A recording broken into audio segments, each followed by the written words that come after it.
खुशियां जमाने भर की संग वो बटोर लाती हैं। खुश नसीब होते हैं वो पिता जिनके घर बेटियां आती हैं। हमके केहू प्यार ना करेला मामा। मम्मी तो हमके हमेशा डांटेली। राउरी प्रवचन सुने में हमार कोनो दिलचस्पी नहीं खे। छठी माई के पूजा बा और हमार पूरा ध्यान ओमे लागल बा। जुटल सभे छठी के बरतिया, घाटे गुंजे जय जयकार, घाटे गुंजे जय जयकार। वो देख पगलिया पूरा प्रसाद के जूठा कर दिया। देख लो छठी मैया, एक और कन्या रूपी छठी माई के पूजा होता और दूसरा और एगो कन्या के धक्का मार के भगावल जाता। मितवा बनमू हमार। चाहे हंस के चाहे रो के जिंदगी जिए के पड़ी। मितवा मितवा हम पर छाई बन के रह तोहरा साथे हर घड़ी। हम पर छाई बन के रहब तोहरा साथे हर घड़ी। दिन रात तू पगली के पीछे दीवाना बनल बा। कुछ ऊंच नीच हो जाई तो मुंह में करिखा पोता जाई। बोला इते माँ बने वाली बाड़ी। ते चल यहाँ से।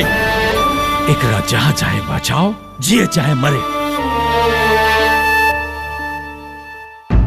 छठी मैया, अरे लोग अपन कुल खानदान चलावे खातिर लड़का मांगे, लेकिन तू हमरे मितवा के ना लड़की दिया बेटी। ए बाबू ई तक चल गईली दुनिया छोड़ के।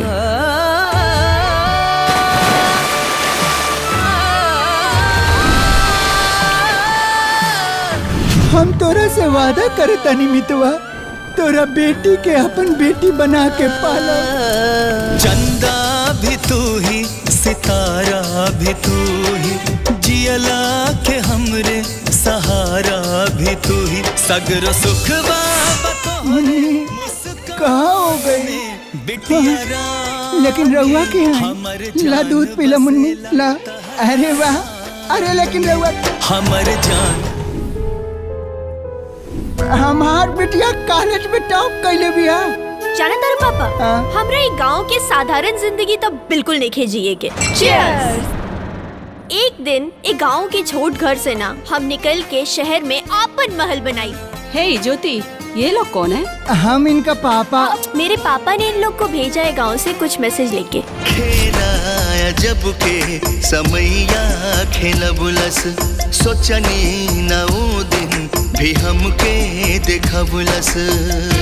जिंदगी जगिरा पे हंस के लुटा दिहनी हम, उहे आपन तदिहले बयासु अगम। पापा हमरा के 7 लाख रुपया अरेंज करके भेज दो। लेकिन हमार औकात नहीं खे 7 लाख रुपया का बेटा। इतना बड़ हैसियत ना रहता हमरा के इतना बड़ बड़ सपना दिखोला काहे के पापा? ऐसा जान के का फायदा जौन अपना बच्चा के कामे ना आ सके। तोरा इंग्लैंड जाए के सपना पूरा करे खातिर हमार बच्चा मौत के पेपर पर अंगूठा लगा चुकल। प्यार तो हर भुलाई न जन्मों जन्म, रोज रखतन के आस।